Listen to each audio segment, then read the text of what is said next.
اجلاس کل طلب کر لیا ہے۔ نئے مالی سال کے ترقیاتی پروگرامز کا جائزہ لیا جائے گا۔ وفاقی وزراء اور چاروں صوبوں کے وزرائے اعلیٰ شرکت کریں گے۔ وفاقی اور صوبوں کے ترقیاتی منصوبوں کا جائزہ بھی لیا جائے گا۔ آپ کو آگاہ کر رہے ہیں اس خبر کے حوالے سے کہ وزیر اعظم نے قومی اقتصادی کونسل کا اجلاس کل طلب کر لیا ہے۔ وفاقی وزراء چاروں صوبوں کے وزرائے اعلیٰ کو شرکت کی دعوت دی گئی ہے اور ترقیاتی پروگرام کا جائزہ لیا جائے گا، جبکہ ذرائع کا یہ بتانا ہے کہ وفاقی اور صوبوں کے ترقیاتی منصوبوں کا بھی جائزہ لیا جائے گا۔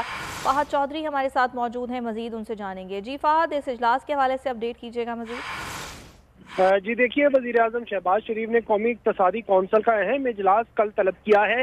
قومی اقتصادی کونسل میں نئے مالی سال کے ترقیاتی پروگرام کا جائزہ لیا جائے گا۔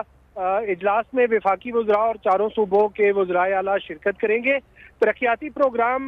وفاقی ترقیاتی پروگرام اور صوبوں کے ترقیاتی منصوبوں پر تفصیلی بریفنگ ہوگی۔ ذرائع کا کہنا ہے کہ نئے مالی سال کے لیے ترقیاتی بجٹ 2659 ارب روپے تجویز کیا گیا ہے، جس میں سے وفاقی ترقیاتی پروگرام 1100 ارب روپے رکھے جانے کا امکان ہے۔ جی ٹھیک ہے، اس بارے میں آگاہ کیا فہد، بہت شکریہ آپ کا۔